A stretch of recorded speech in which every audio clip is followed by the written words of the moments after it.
All right. I think we're in better shape here. I've got audio this time. I think everybody's getting audio. I think we're good. Let's see if that picks up. All right. That looks good. All right. Welcome, everyone. Sorry about the audio issues earlier today, but I think we're all squared away now. And if we're not, let me know. I guess you wouldn't know because you wouldn't be able to hear me. But we're here. It is 2 o'clock, 1 o'clock on March 8th, and that means we are at Command 101. And today we're going to be talking about contacts, the heart of your database. Quite literally, the most important part of your database, and that's what we're going to be focusing on here today. So welcome. And for those of you on YouTube, feel free to comment as well. I've got you guys live and in person here. For those of you on Facebook, I see a couple of you there. Chime in and say hi to me. Let me know you guys are actually watching as opposed to your screen is frozen on me.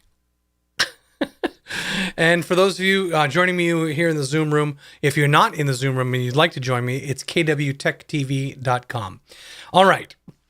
So this is what we're going to do. We're going to talk about contacts. We're going to be focusing on that today to give us kind of a good idea of what all is involved there. This is week 2 of the Command 101 series. And we always try to give you guys some good tidbits on how to make the most of this program. So let's dive right in, shall we? All right. So I've logged into Command already, and I'm actually in the contacts area. If I come back to the home page here, just to kind of recenter your view for it, when we come back into the home page, we see on the left-hand side, we have our little red KW up in the upper corner. And when we click that, it shows us all of the different applets that are available. And the contacts applet is the second applet. Now, if you were with me last week when we did the Command 101 overview of the program, I mentioned how contacts pretty much connect with every part of the program, all the way down that whole list. Tasks, smart plans, referrals, opportunities, campaigns, reports, designs, listings even, a consumer area for your app, for your agent website, all of that connects up. All of it is based on contacts. So let's start by taking a look at the contacts area and start to understand what's going on with the importance of developing a good structure inside of your database. And I'm going to give you the most critical, most important thing to think about as you go through this entire process. And that is this. Now, put some little stars around here. Contacts are people. They are not places, and they are not things. Contacts are people. And more specifically, a contact is one person. I could stop right there because it's so important to let that sit for a moment. Contacts are not addresses of buildings. They are not property addresses. Don't use them as such. Contacts are not couples or related people. They are not Mr. and Mrs. Smith, John and Susan Smith. They are not that. Contacts are not supposed to be used that way because, and most, the important thing to remember here is that contacts end up on the contracts themselves. So they end up where we're going to have people sign. So we want to make sure that we get that information in for individuals so that when we have an individual signing something, we have it accordingly. Okay. So contacts are single individual people. Does that make sense? All right. Anybody with a question on that? Okay. Very good. Okay. Let me do something here to just verify things are going the way I want them to go.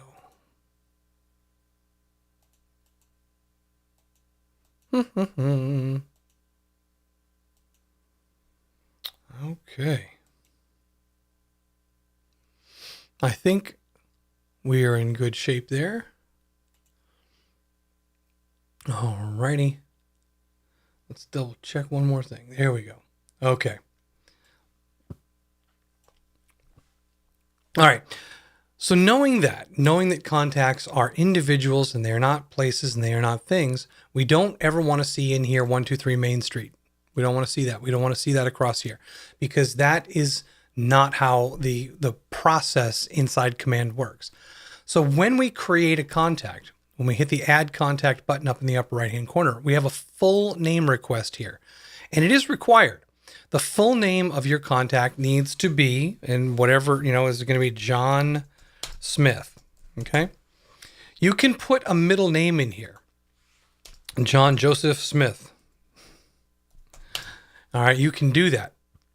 We want you to understand, though, that beyond that, we don't want to have any more names. We don't want to have any more detail in there because it's not going to help. It's not going to do anything for you. And remember, this is how the contracts are going to be signed.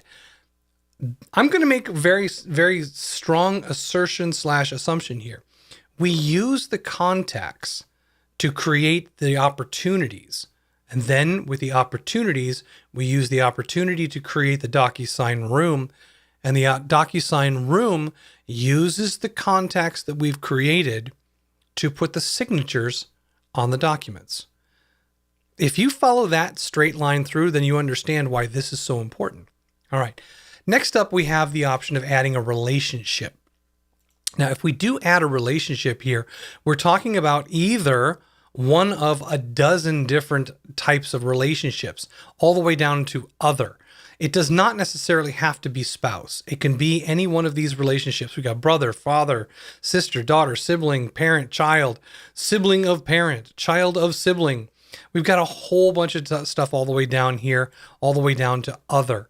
Now, at the end of the day, the type of relationship that you create here is not a significant part of it because it doesn't change or impact anything within the contract or the opportunity itself.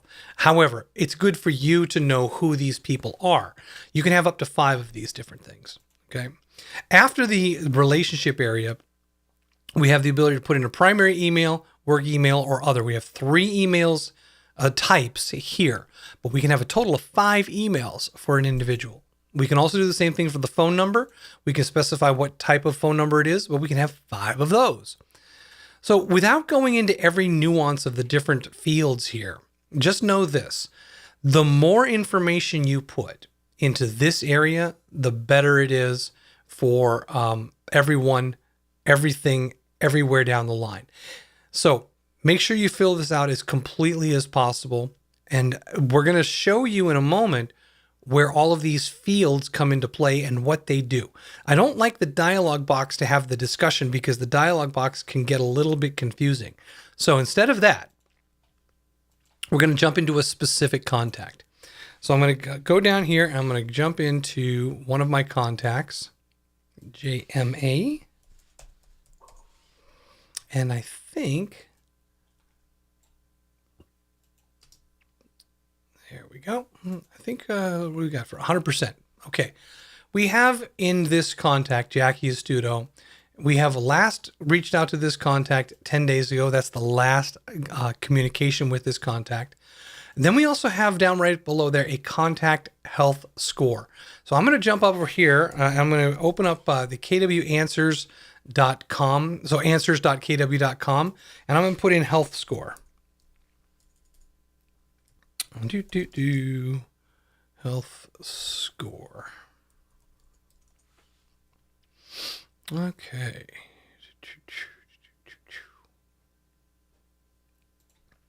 Let's take a look at this. Use the database health and activity reports in command. So what is a database health? The best way to understand this is that the more information you have about the contacts that are in your database, the more things you can do to reach out and communicate, stay in touch with, assist, help, serve, all of that, your clients. The more information you have in there, the more information or the more tools you have available in the database to do all of those things. So when we think about the health score, there are different sections of the contact that contribute to the health score. So let me come down here to the database health and let's look at this. The database health score looks at the amount of information you have for all of your leads and contacts, and then it calculates the score based on whether the contact or lead has the following information. The name is 20% of the health. The phone number is 20. The email is 20. The physical address is 20. That's 80%. If you have those 4 things, you're going to have 80% of the health of your contact, which means you can call them, you can email them, and you can send direct mail campaigns to them. That's it right there. That's what we're looking for, is the ability to do those things at a minimum. The next ones are lower in percentage, but they're just as important in terms of what they do. We have social media profile, tags, home anniversaries, birthdays, and work information. So let's start off with the social media profile. What this means is if you have their social profile information, when you are conversing with them, you can visit their social profile and get information about them that is the most up-to-date, most recent information. And then you can use that information in conversations that you're having with them. This way you're getting a good relation, you're building the relationship with them. Diana, how are you doing today?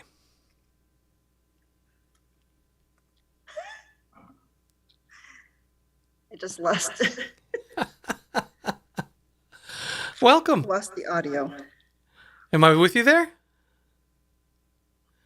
No? I should be. Hopefully I am. Hopefully, yes. Yes, you hear me? There you are. Now There I it can is. hear you. Woo! Good to know. All right. So we're talking about, thanks for joining in. So we're talking about the health of the database right now, the database health scores. And we've gone through name, phone number, email address, and physical address. And we're talking about the social media profile and how this allows us to kind of understand better where someone's at in their life, in their world, since they're putting things out in the social platform. If you're thinking about making a phone call to them or an email, it can bring you up to speed quickly. Hey, I just saw you went skiing over at one of the mountains here. Great. I hope you had a great time. This is important for us to understand and develop relationships with our clients. The next one is tags, and that gives us 4% of the health of our database.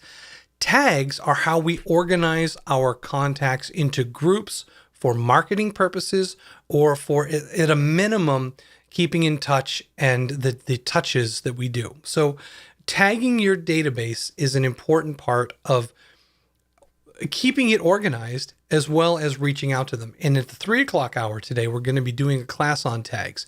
So we're going to talk about that. And we're going to show you some different tagging options. The home anniversary. If you are working with someone and you're closing, whether it's a buyer or somebody who is selling, when the listing people have sold their house and they bought a new one, which you're probably buying for them, make sure you put those anniversary dates in there, because now you have that continued rapport that you'll be able to reach out to them through smart plans to stay in touch. And that is super, super important. The next one up is birthdays. Birthdays are the same thing. You do not need the year of someone's birth to be able to put the birthday in there. We don't track how old someone is. What we do is we track the date. So if we say January 1st, we don't care what year it was. And sometimes it can be hard to get somebody to give up their birthday in terms of the year. But it's not hard at all to talk to somebody about, oh, I was born on, the 15th of January. Oh, yeah. When were you born? I was born there. What did you hear? It's easy. Those are easy. The year is the hard one, but the date is easy. The work information is probably the most challenging to obtain about anybody, because you're starting to say, okay, well, where do you work? What do you do? But it can come up in conversation. It can come up, and if you put that in there, all it's doing, and quite frankly, it's not doing anything but informing you. And that's why it's a 4% low here. It's only informing you, keeping you up to date on what they're doing. So you could call in 6 months and say, hey, you still working at Lanza? Or, hey, you still working down at Trader Joe's there? Whatever it is, it keeps you in the know and it keeps you understanding where they're at. So your database health. So let me jump back into the contact area. And we see that my contact here has a health score of 100%. That's hard to get. This one here is using a lot of information that is just generated to demonstrate this. That's how hard it is. This is not something where we can come up with 100% every single time. But the closer we get to 100%, then the more likely, the more capacity we will have to communicate with them effectively and serve them. All right. So when we look at this contact, talking about all the different areas that we just did with the health score, let's look and see where they are and what they are contributing. So as I slide down this contact, we have the ability to mark this contact as a lead. So let's talk about that briefly. As we go through this whole thing, we're going to punch off a bunch of little points. What is a lead versus what is a contact? In this case here, because that checkbox is unchecked, that indicates that this person is a contact. And a contact in terms of the database here is someone that you have established dialogue with, a relationship with, and you have earned the right to talk with them about anything, real estate or otherwise. It is someone that you know. The Mets, I have met them. The unmets or the unknowns, the people that you haven't established a dialogue with, those people are leads. Those are unmets. So we want to focus on leads because we want to make sure that we convert a lead to a contact. And when we do that, all we do is uncheck this dialog box and they go from having that little L in the upper corner of their name to not having the little L and becoming if I can click it and have it do it, there we go. Have it so that there's no L up there. Now, one of the things that you can do on the front page is if I leave this as a lead, I'll go ahead and leave it marked as a lead. I'll checkbox it here. And I'm going to go back. What did it take 3 times to do it today? All right. Man, I'm having tech issues today. There we go. I'm going to go back to the contacts area. How do I know who's the lead and who's not? If I come over to my filters, and I choose on my filter leads only, and I say, yeah, show me all my leads. It will then filter out and show me all of the people, and I have 87 people that are in my lead pool right now. And if I come down all the way to showing all those people, where is Jackie? Somewhere in here, Jackie Astuto, there she is. Jackie Astuto with that little green L. So the leads are the unmets. These are the people that we want to reach out to. Leads come in from multiple sources. If you're on a team, they come in through the lead pool. If you're advertising on Facebook, Facebook will automatically put the leads into your system here. So you want to make sure you capture those leads and look for those leads and call those leads as quickly as possible. When you're working with a lead, the goal is to uncheck that box so that we can convert that lead to a contact.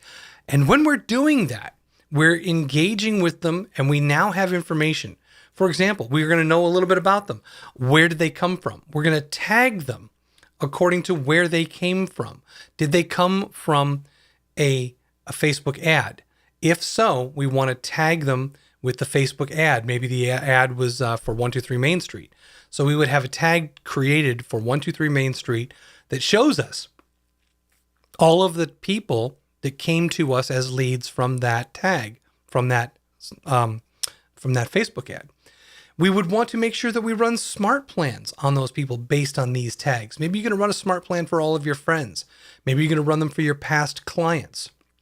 So when we are creating smart plans or any email campaign, we can use the tags that we've assigned to the contacts as groups to put people together saying, okay, I'm going to, like I said, all of my friends, this week I'm just going to reach out to my sphere, people that I know. Perfect. Use tags to do that. Group them all together and send them out. If we have a phone number down here, we can actually click on the phone number and we can call that phone number right from command. So if I just click that button to say call, if you're on a Mac, you can use FaceTime.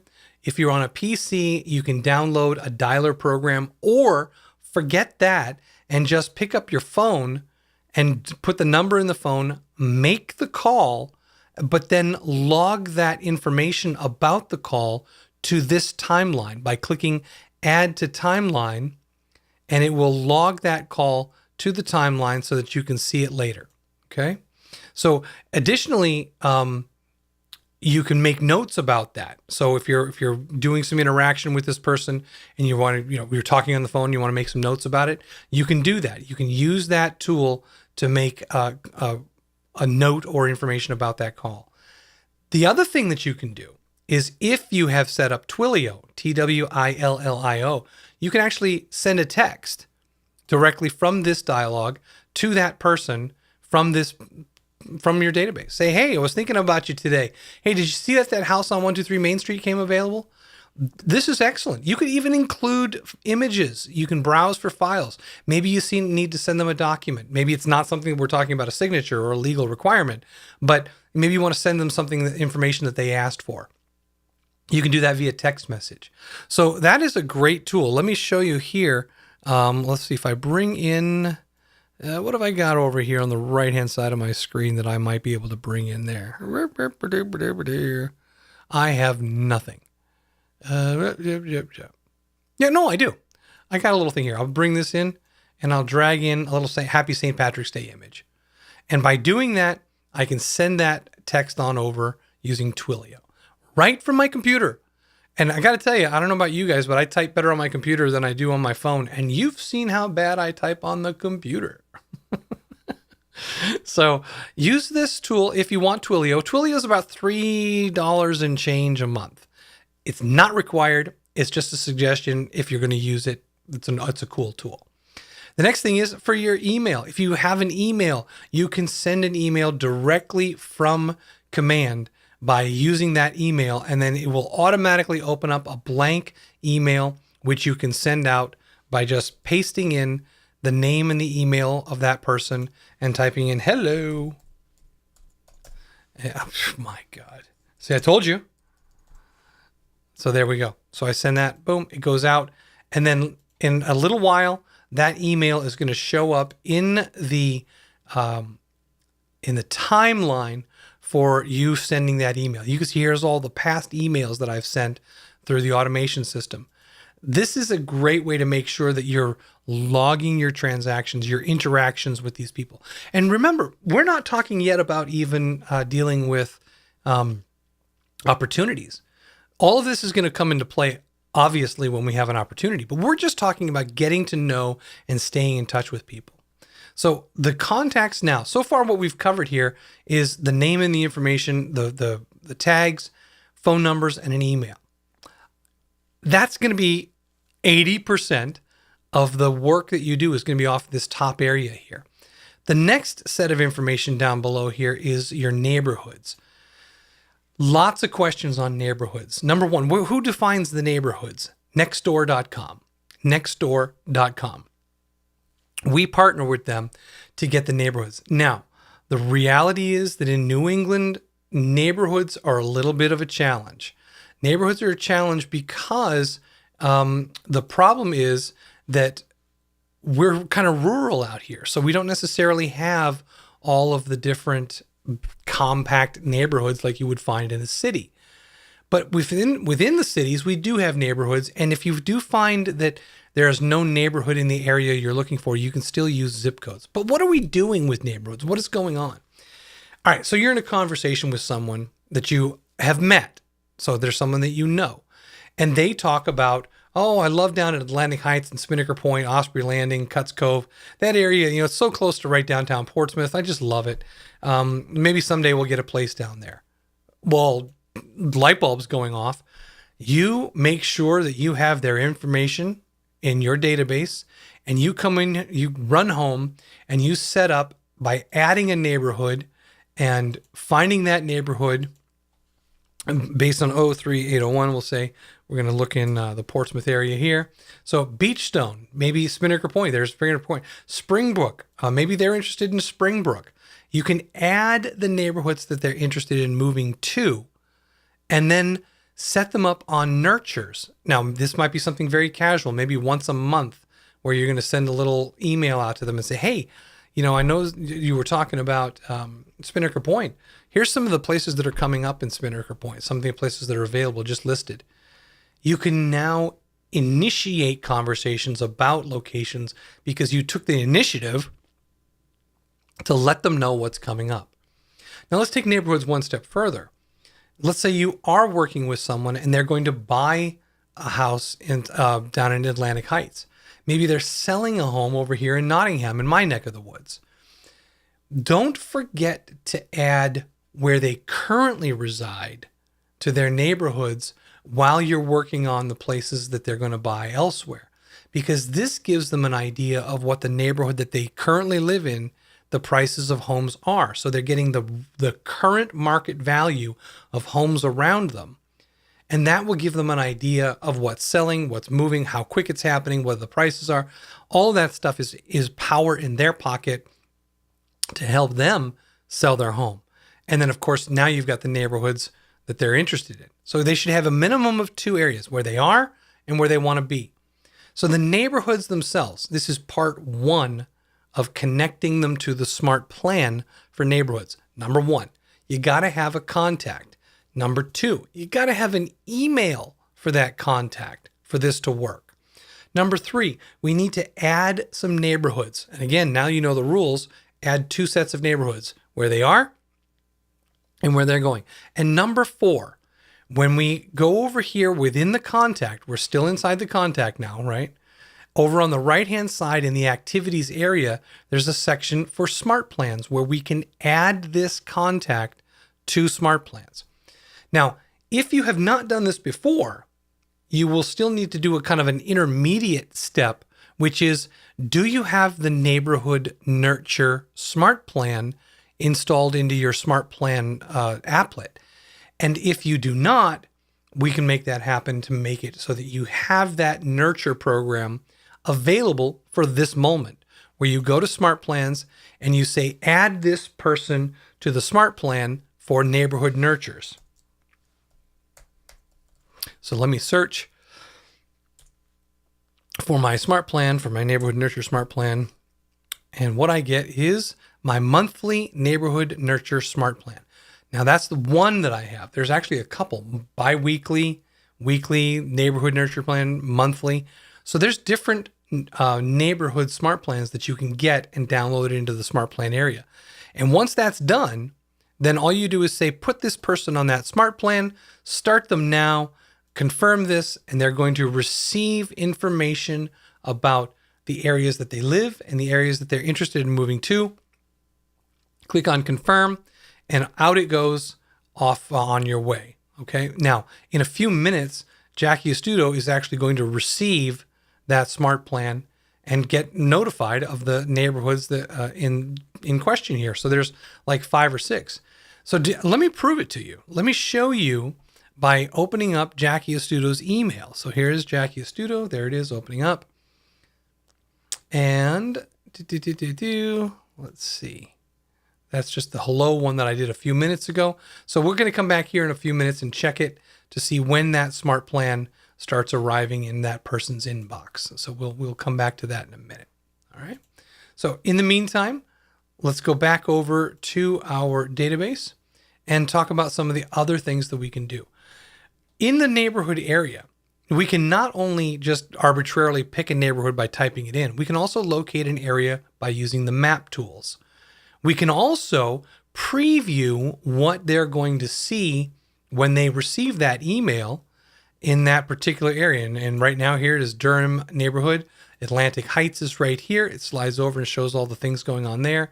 Spinnaker Point, if there's anything. Osprey, Cuts Cove, Springbrook. So all the different ones. Let's see if Cuts Cove has anything. Doesn't have anything right now.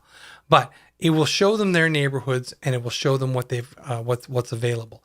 Then they can continue to look and maybe even reach out to you and say, hey, I saw kind of one town over, there was a nice piece of property I thought we should talk about. Neighborhood nurtures generate conversations. Do not shy away from them. Get them set up. Get everyone set up. This is the easiest smart plan in the world to initiate with your contacts. So do it. What is the difference between a neighborhood nurture and a saved search? Some people ask me this, and I say, well, simply put, is this. A neighborhood nurture is not going to take into consideration what type of property, size of property, or anything about the property that they're interested in, pool, 4 bedrooms, 5 baths. It's not going to take that information into consideration. What it's going to do is give them all of the properties that are listed in that neighborhood. A saved search, on the other hand, is something where you explicitly define the location and all of the parameters to meet specific needs for your client based on the parameters that you enter. So when you create a saved search, you're going to be putting in a lot of different information about what they're looking for. And then you can have it go to them via email immediately, and you can set them up on a rotating delivery so that they receive this once a week, or whatever the parameters are that you choose. A saved search is a bespoke search for that client. A neighborhood nurture is a blanket statement of everything that's available in the neighborhoods selected. Okay. Now, we go down a little bit further here into the additional contact information. So if somebody says, I would like you to use my secondary email, my office email, because it's a lot. I'm always checking that. I don't check my home email as much. Great. We can add a secondary email. We can add actually up to 5 different emails. We can add multiple phone numbers to be able to reach out to them in different ways. We can also specify how they prefer to be reached out. Email, phone, whatever, or do not disturb. We have addresses. We have home address and mailing address, and we can have multiples of those as well. So maybe they do have multiple homes. So we have multiple options to kind of track information about them so that if we are sending out print advertising, we're sending it out to the right location. So we've got all these different things. In addition to that, this is the one that throws people off, is there is a legal name field. And this is something that you can put in here to use that when you fill out contracts. Now, it doesn't automatically populate over, but knowing this legal name, if, for example, up here, she goes by Jackie Astuto, but her legal name is Jacqueline Astuto. So if we were to do anything with legal documentation, you could say, listen, hey, Jackie, I know that that's what you go by, but would you prefer the contract to be written under Jacqueline because that's your legal name as you've given it to me? People appreciate that. I know I do. This is one of those things where my name is Robert. I don't go by Bob. I don't go by Rob. I don't go by any other shortcut. And that's just my little goofy thing that I have, right? But that's what we are. That's what we do. So if I called this person Jacqueline, she might be cringing a little on the inside because she's like, nobody calls me Jacqueline. I only use that for legal paperwork. So what does she go by? That's how we put it in the database. But then we also ask, do you have a legal name for any legal purposes that I should know about? That if I needed to do that, I can put that in there for you. Oh yeah, well my name is Jacqueline, but nobody calls me that. But that's my legal name. Great. Then you have it and you don't have to worry about talking about it again. So this gives you an option to have that professional level of knowledge and information that can make your relationship stronger. When I mentioned earlier about the social profiles in terms of the ability to, let's just call it what it is. My wife jokes about this all the time. Facebook stalking. It's not real stalking, and I don't mean it that way, but it's funny because, she knows all the things that are going on with her friends because she visits their web pages. She sees the posts. This is what you as an agent, especially working with someone who's going to be a client or a contact, if you have this information, you are more informed. Does it mean you need to obsess on this? No, that's not what we're talking about. But if you're about to make a phone call, peruse their page for 30 seconds and see if there's anything interesting to talk about. What a great conversation starter. Listen, I was going to reach out to you yesterday, I was going to reach out to you today, and I just happened to notice, oh my gosh, your dog had puppies. That's so great. Such great news to hear. You have something to start the conversation with. They literally served it up to you on social media. I mean, I can't think of any better way to start conversations. And let's be realistic. You can connect with people, ask them to become friends on Facebook, and now you're expanding your sphere because you now have insight into their friends and their friends. People ask all the time, how do I grow my relationships? How do I grow my sphere? Social media, as much as I am not a user or much of a fan, it is a very powerful tool for you to be able to reach out and grow your sphere just by being present, by saying hi, interacting, commenting, comment on somebody's comments. But this is how you make sure that you engage with those people. Okay. Next up is in the about section. This is the bottom of the bottom here, but we have a description, this is your description of this person. So superwoman, mother, aunt, sister, grandmother. So you have all these great things that you know about this person. Put them in there. So you could say, as a mother, I'm sure you understand, or as a grandmother, I'm sure you know this. As a grandfather, I know that you know that. You have another way to bond. Now, in this case, I do have a year, but like I said, you could put the year 2001 for not only their birthday, but they're also their home anniversary. Their home anniversary, you would actually know which year it was. But for the birthday, you can put anything in you want in here as long as the dates are correct. So the year is not a relevant thing. Here's that relationship where we have one relationship. Let me go back to the contacts area really quick. I'm going to show you the relationships that I have in my contact information. Okay. So when I look at my contact information down at the bottom of the screen here, I've got for relationships, I've got Nate Dickey, Tim Lindsay, Brad Kelly, Jeff D'Angelo, and Zoe Kirkpatrick. So I've got the maximum amount of people here that I can have for relationships. So this creates, again, opportunity for conversation. There's no reason to not find this information out. And when you do find it out, please put it in here. The database it's called data for a reason. All right. Let's just stay with this contact here, and we have the ability to specify the company that they work for and their title. And that quite literally rounds out the 100% of a contact. Do you know where they work? Maybe you do, maybe they don't. Do you know what they do for work? If you do, put it in here. Again, empowering you to be their agent. They're the person that they go to when they need a transaction. I think Jason Abrams said it about a year ago, and I never forgot this. When people are in legal need, where they need legal advice, they usually say, I'm going to call my lawyer, because they have somebody in mind that is their lawyer and they trust them. And that's the relationship. You want to be that person when it comes to real estate. You want to hear people saying, you need to call my real estate agent.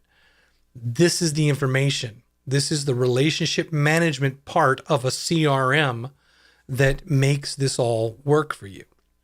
So let's talk about how we can utilize those tools on the left-hand side to really dig in on the right-hand side in the activities area. So we talked about the neighborhood nurture. We talked about the smart plan that says the anniversaries for birthdays and things like that. But this is also where we create our opportunities.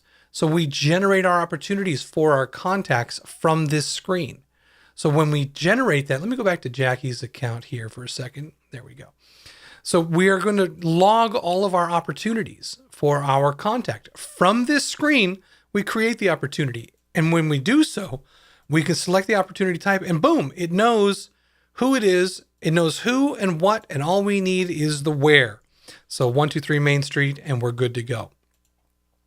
The opportunity is managed from this page. So we manage our opportunity from here. Talking about all the different applets that we have on the left-hand side, we have the opportunities. We don't even need to go over there because we're going to manage that opportunity from the contact. We have next to opportunities, all of the smart plans that this person is on. And if we need to add them to another one, we do it right from here. We can add them to another smart plan directly from their contact page. After smart plans, we have tasks. What is going on? What are we doing next? What's the next step for this person? Do I need to, reach out to them and check in on, again, their ski trip last week? Whatever it is, you can set up tasks. The tasks here can be tied to an individual.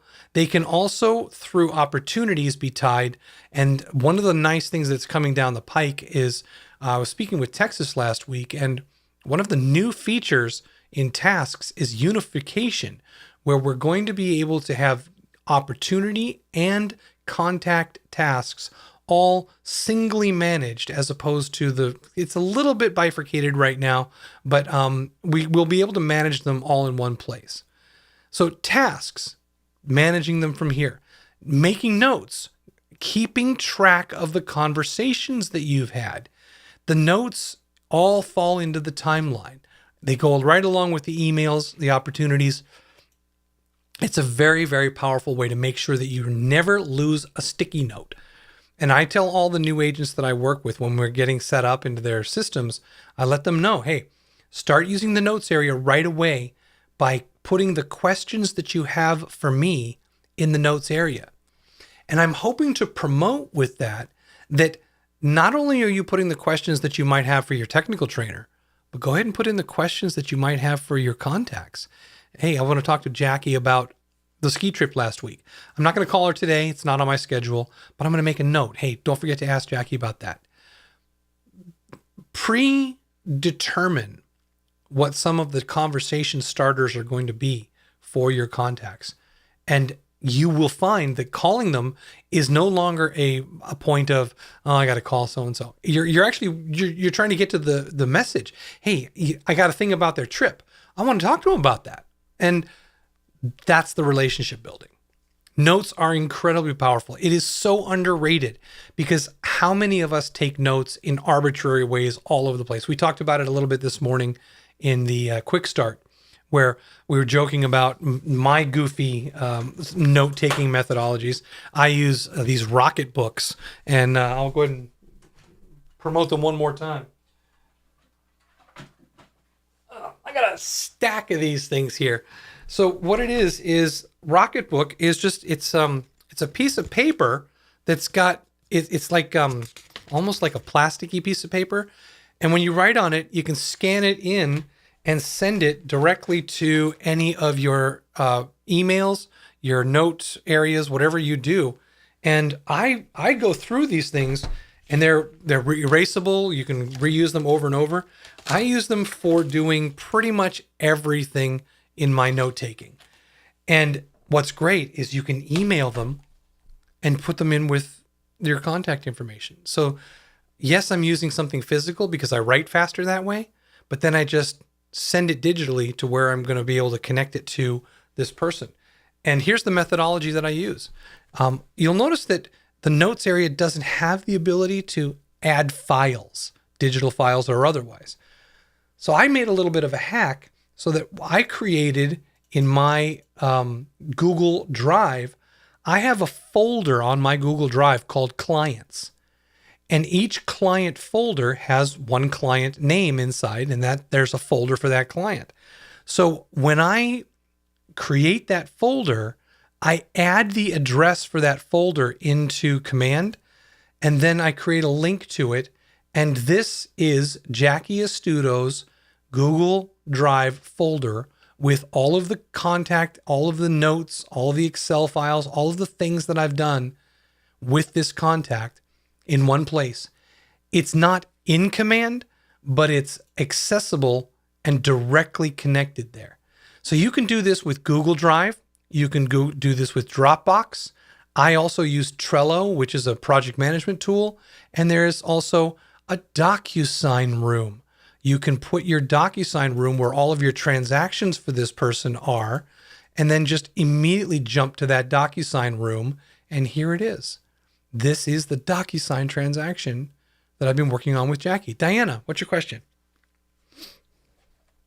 So a lot of my documents, what I'm doing right now, my documents all go into Word and are in Microsoft. Can it go with that as well, or do I have to use Google Drive? When you say go to Microsoft, do you have like a Microsoft, what do they call their cloud folder? Yeah, I don't use the cloud for it. I just use my folder on my computer. I'm not that tech savvy. Okay, so you're using a folder on your computer, and yes, you can link to that folder.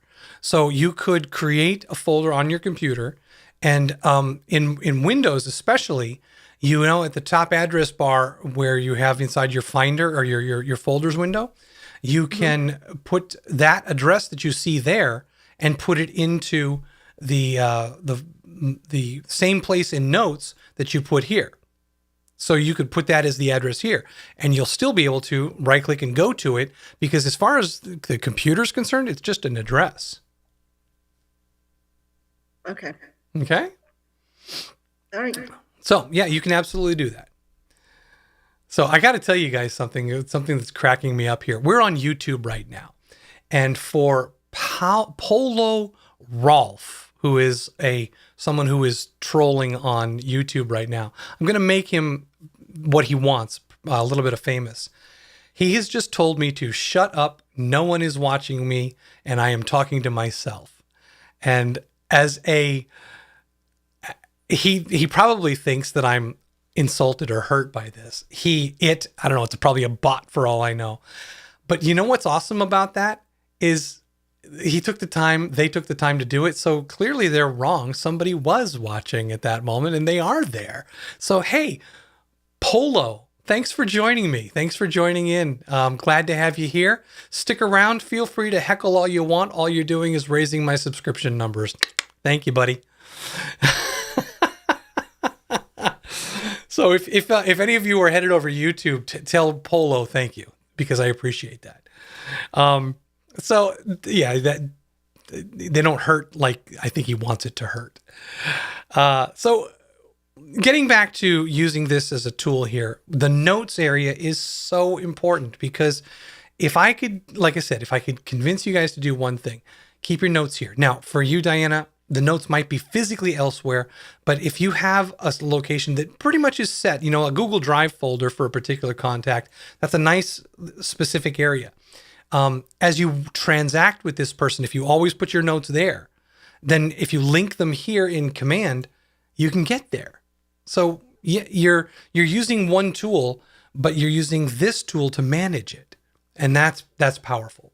So it's absolutely Would a bit of practice for me to start using the Google Drive? Mm-hmm. Well, it is, because here's the thing. Number one, your computer could crash.